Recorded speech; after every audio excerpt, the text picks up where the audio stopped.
दोस्तों नमस्कार। बहुत समय बाद एक इतना अच्छा जजमेंट पढ़ने को मिला कि दिल खुश हो गया। मैं आज आपके साथ वो शेयर करने वाला हूं। इसलिए आपसे निवेदन है कि इस वीडियो को अंत तक देखें, इस चैनल को सब्सक्राइब करें और सपोर्ट करें, क्योंकि इस तरह के इंपॉर्टेंट जजमेंट जो आपके और हमारी जिंदगी में बदलाव ला सकते हैं, उनको जानना जरूरी है। और सिर्फ बात अपने तक ना रहे, इसलिए इस तरह की इंफॉर्मेशन को समाज में शेयर करना और सर्कुलेट करना भी जरूरी है। नहीं तो जिस तरह से इस देश की राजनीति है, कभी भी ये देश आगे नहीं बढ़ पाएगा। इसलिए समाज को जागरूक होना पड़ेगा और इस तरह के जजमेंट्स इस देश को आगे बढ़ने में बहुत ही महत्वपूर्ण भूमिका निभाएंगे। दोस्तों, मैं बात कर रहा हूं मद्रास हाई कोर्ट के एक जजमेंट की, और जजमेंट लिखा गया ऑनरेबल जस्टिस डी भारत चक्रवर्ती द्वारा। यह था रिट पिटीशन नंबर 4563 ऑफ 2025।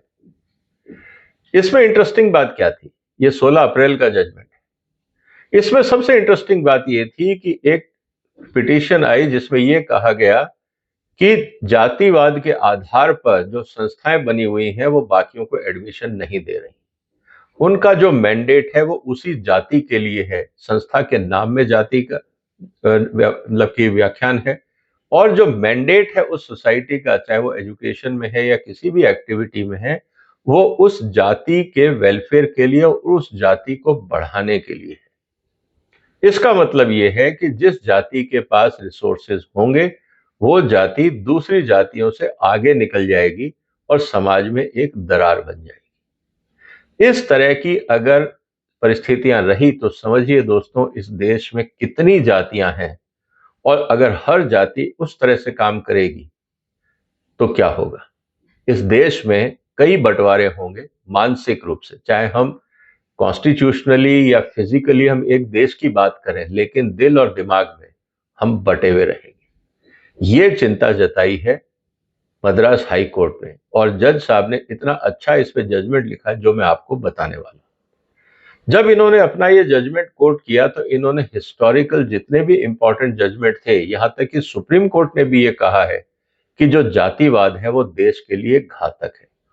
लेकिन सवाल इस बात का है कि बार बार जिस तरह से पॉलिटिकल पार्टीज जातिगत गणना की बात करती हैं, जाति के आधार पे रिजर्वेशन की बात करती हैं, जाति के आधार पे बाकी चीजों की बात करती हैं, तो क्या वो देश को एक रखना चाह रहे हैं या राजनीति के लिए देश को तोड़ना चाह रहे हैं?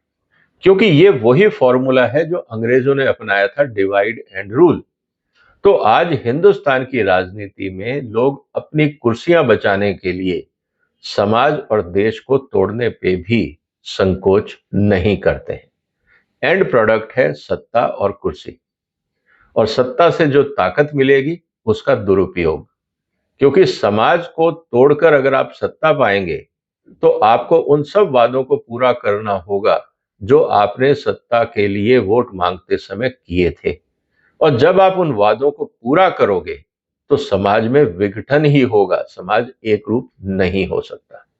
तो ये जो बात इंपॉर्टेंट है ये हमें समझनी होगी। लेकिन हाई कोर्ट ने क्या कहा और किस तरह से हाई कोर्ट ने डायरेक्शन दिए कि ये जो जातिवाद का कीड़ा हमारे समाज में लग चुका है, इसको कैसे हटाया जाए।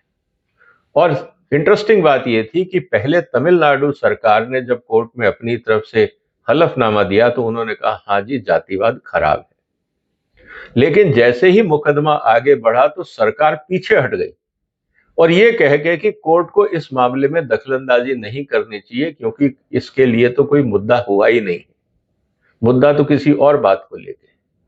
लेकिन सवाल इस बात का है कि जो द्रविड़ राजनीति करते हैं, क्या वो जातिवाद की राजनीति पे आधारित है?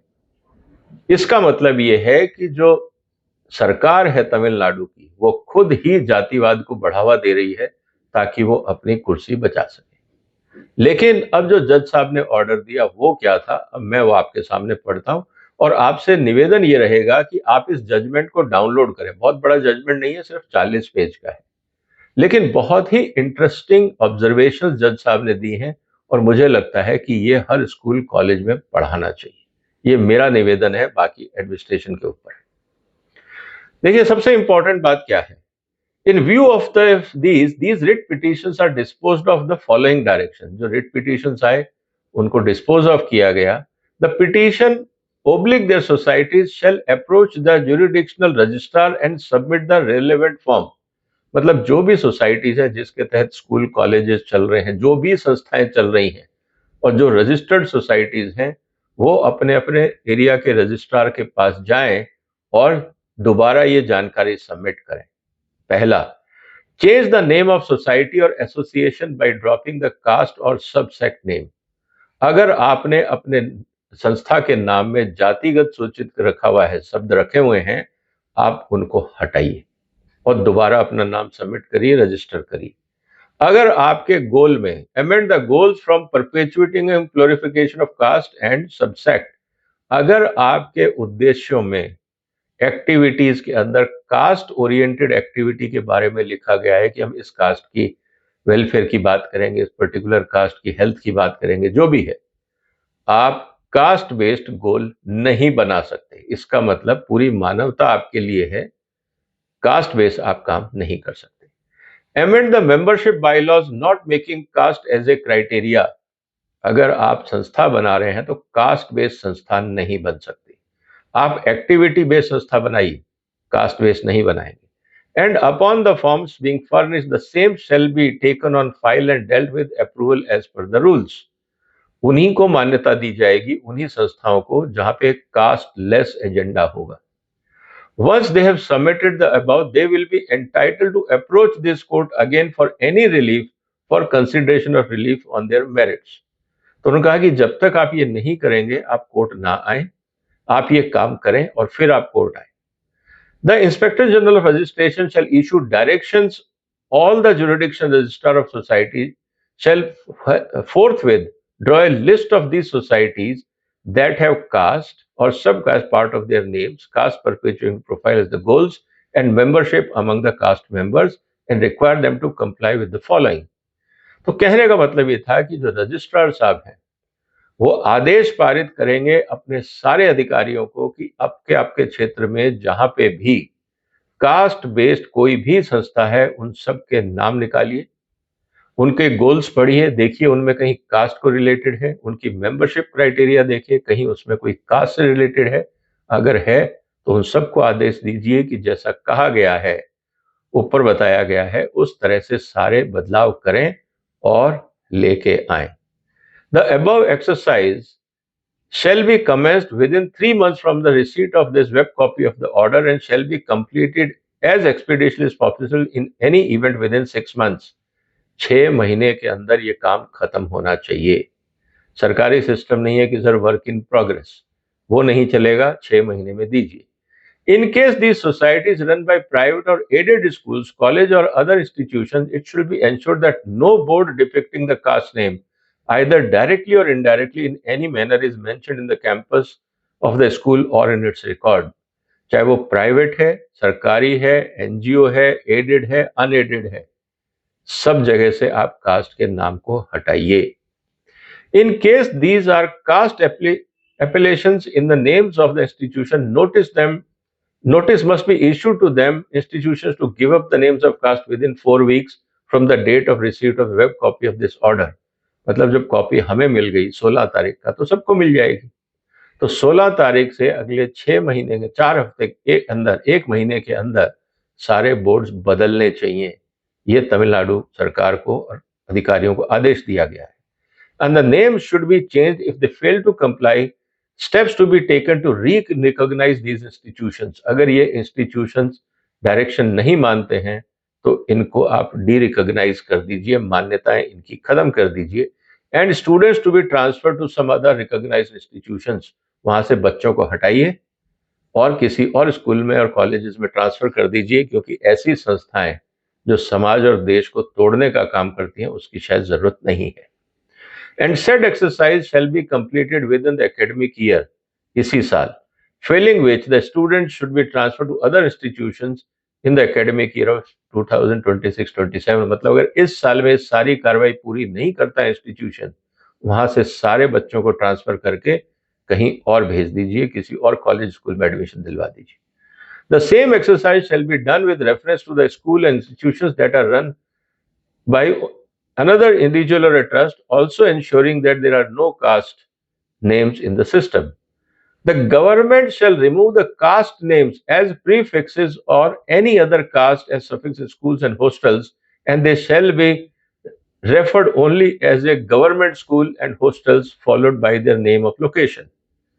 अगर सरकारी संस्थाओं में भी इस तरह के कोई नाम है स्कूल, कॉलेज और हॉस्टल्स में, उनको भी बदलिए और लोकेशन के नाम पे स्कूल बनाइए. गवर्नमेंट स्कूल सपोज मद्रास, या government hostel Madras, government hospital Madras. आप किसी कास्ट का नाम नहीं डालेंगे. आपको कुछ समझ में नहीं आ रहा, आप लोकेशन का नाम डाल दीजिए. कम से कम इस बात की क्लैरिटी हो जाएगी. If the donor's name is mentioned in the name of the school and hostel, the name of the donor alone shall be mentioned after removing the caste prefix or suffix. अगर मान लीजिए कि अगर donor की cast का नाम लिखा हुआ है, तो आप उस कास्ट को हटाइए, सिर्फ डोनर का नाम रहेगा. डोनर के नाम के साथ प्रीफिक्स और सफिक्स में कास्ट का नाम नहीं रहेगा. ये इंपॉर्टेंट है ताकि इस तरह की बात हो. तो कहने का मतलब यह है दोस्तों कि मद्रास हाई कोर्ट ने एक बहुत अच्छा निर्णय लिया है. मुझे लगता है हर हाई कोर्ट को या सुप्रीम कोर्ट को या केंद्र सरकार को इस निर्णय को एक पॉलिसी बना लेना चाहिए, क्योंकि जब तक कास्ट सिस्टम रहेगा देश में यूनिटी नहीं रहेगी. क्योंकि कास्ट को लेकर हमने ऑनर किलिंग देखी है. कास्ट को देखकर हमने आज भी गांव के अंदर एक दूसरे के ऊपर अत्याचार होते देखे. तो जब कास्ट का रिकॉग्निशन ही नहीं रहेगा तो ये मुद्दा ही खत्म हो जाएगा. चीन में यही होता है. चीन में आप कोई ऐसा नाम नहीं रख सकते जिससे आपका रिलीजन रिफ्लेक्ट हो. इसीलिए वहां पे मुस्लिम्स को बहुत दिक्कत आती है कि आप अपने नाम में अगर मोहम्मद रख रहे हैं तो वो भी अलाउड नहीं है, क्योंकि उससे पता लगता है कि आप किस रिलीजन से हैं. तो स्टेट का प्रयास यही है कि आप as a human being recognise हो, ह्यूमन राइट्स आपके रिकॉग्नाइज हो, सबके राइट्स बराबर हों, ना कि कास्ट बेस आप एक दूसरे को हीन भावना से देखें और एक दूसरे को डिस्क्रेडिट करें या आपस में बंटवारा करें या किसी तरह का मनमुटाव हो. मुझे लगता है दोस्तों ये बहुत ही सेंसिबल जजमेंट एक जज साहब द्वारा लिखा गया है. जज साहब को बहुत बहुत साधुवाद. अगर हमें देश को आगे बढ़ाना है, जजेस में यही सोच इंपॉर्टेंट है. और ये मुद्दा जब जज साहब के सामने आया, और वो भी मद्रास में जहाँ कास्टिज्म को लेकर काफी बड़ा बवाल है और सरकार ही वहां कास्ट बेस पे बनती है, द्रविड़ और नॉन द्रविड़ को लेकर अपने आप में एक बहुत बड़ा विवाद है. तो मुझे लगता है कि इस तरह के बंटवारे की राजनीति से बाज आना चाहिए. तो दोस्तों उम्मीद है कि आपको ये चर्चा पसंद आई होगी. आप चाहें तो जैसा मैंने कहा कि इस ऑर्डर को आप डाउनलोड कर सकते हैं. ये ऑर्डर नंबर है 4563 ऑफ 2025 बाय जस्टिस भारत चक्रवर्ती. अगर आप लॉ स्टूडेंट हैं, आप प्रोफेशनल हैं, आप समाज सेवक हैं, आप पॉलिटिशियन हैं, आप कोई भी हैं, आपको ये जजमेंट पढ़ना चाहिए. और इसमें बहुत सारे जजमेंट्स को कोट किया गया है, इसलिए बहुत इंटरेस्टिंग डॉक्यूमेंट है. उम्मीद है आप इस वीडियो को शेयर करेंगे, इस चैनल को सपोर्ट करेंगे, सब्सक्राइब करेंगे. फिर मुलाकात होगी एक और महत्वपूर्ण मुद्दे के साथ. अपना ध्यान रखिएगा. फिलहाल वंदे मातरम.